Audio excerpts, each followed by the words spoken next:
مرحبا مرحبا مرحبا.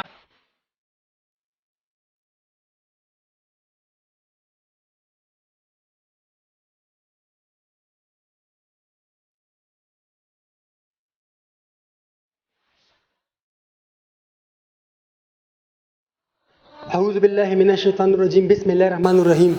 شروع کوم په نامه د رب ذوالجلال چې بخونکی او مهربان دی. ګرانو کتونکو دا وخت موجود یو په ګجرو غړې کې د جې یو فی صوبای صدر پیاس خان په دیره کې موجود یو چې هغه په خپل دیره کې چې کندرو لنګر چلوي کم چې غریب دي د روجمات لپاره چې کندرو راشن ورکوي نو یې سره موږ د په حواله باندې خبره ترې کوو. الله پاک د موږ له مسو توفیق راکړي چې داسې لنګر موږ هم وچلو. یې سره به خبره ترې کوو نه بعد نور خبره ترې کوو. السلام علیکم جی. وعلیکم السلام. جی تاسو دا لنګر چې شروع کړ څومره ورځې شوې د لومبې ورځې نه شروع تم کړل دي کنه؟ بسم الله الرحمن الرحیم. څنګه چې تاسو ته معلومه ده په ټوله دنیا کې او بیا زموږ په ملک کې د کرونا وبا چې کوم راغلی ده هغې په سلسله کې خلک ډېر زیات متاثره شوي دي. غریب عوام چې کوم دی نو هغې په خپلو کورونو کې بند دي او هغې د خوراک څښاکو بندوبست نشته. مونږ خو لومبې دا کوشش وکړو چې مونږ دلته تقریبا 600 کسانو ته مونږ پیکج ورکړو چې هغې کې مونږ وړو او دا نور آیټمو خوراک آیټمو د هغې نه پس بیا مونږ د جمعیت علماء پاکستان زمونږ یو الخادم ویلفیر ټرسټ دی د هغې د سوري د لاندې د لومبنۍ روژې نه مونږ دلته کې تیار روټۍ او سالن دا شروع کو. لومبې سٹارټ مونږ د 1000 روټو نه واغشته ډیلی نو هغه 800 او 1000 د دې په منځ کې دا مونږ روزانه روټۍ تیارو. دلته کې تنور دی لاندې هغه مونږ هایر کړی دی د 12:01 بجې نه هغه پخول شروع کی ځکه چې سروځي پکې د 4 بجو هغه خبره تر وجه 4 بجې بیا بندوي نو هغه سره چې هغه بیا مونږ دلته کې په دې حجره کې الکان ناشتي دا کشران نو سلور روټه په یو شاپر کې او هغه سره تقریبا یو کاسه تلکاری هغه په یو شاپر کې هغه مونږ ورکو او تقریبا 200 خاندان چې کوم دي دا راځي او هر مازیګر مانځه پسې پوری دا سلسله شروع شي او روزانه په بنیاد باندې او دا به ان شاء الله د اختر پورې مونږ چلو. یوازې وکه کنه سو سره پکې تاون سره کوي د کې خو زما تر دې اجي ولید شانو مې او زما یو دو دوستان دي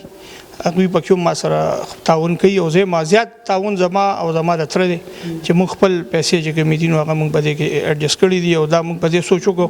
چې دا یو داسې سلسله چې دا به غونډه میاشت چلیږي او موږ کوشش دا کوو چې دا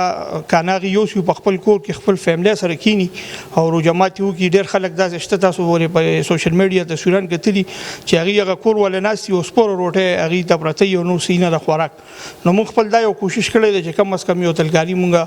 لاغي کورونو ته ورسو هغه سره خپل ابتاریو کی. نورو مخیر حضرات څه پیغام ورکول غواړي؟ زما خو دا ریکوست د ټولو هغه خلکو ته چاله چې کم چې شتمن دي خدای پاک ول وس ورکړي مالدار دي هغه له پکار دي چې دغه شاندار لنګر سٹارټ کی د لنګر نه کم از کم یو کورته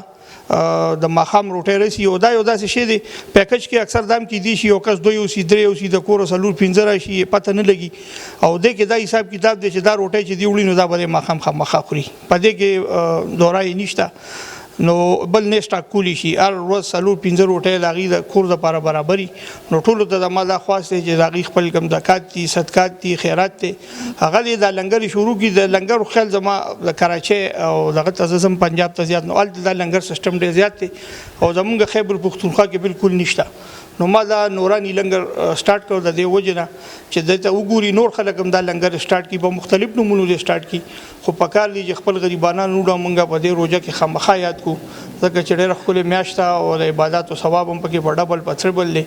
نو دا یو درخواست ټولو ته چې خدای لوز درکړو دې سره مال کمیږي نه دې سره سیوا کیږي. مرحبا مرحبا مرحبا مرحبا. تاسو د پیاس خان خبرې وره دي چې دا مون خر مازیګر 200 خاندانونو چې کمی دا راشن ورکوه نور مخیر حضرات دا پیغام ورکو چې تاسو مرا پاسه و دې غریب خلکو سره ودرېږي نو موږ خبرونه سره تورسي موږ اجازه ترکه په لوی مهربان الله باندې سپارم د الله فامان.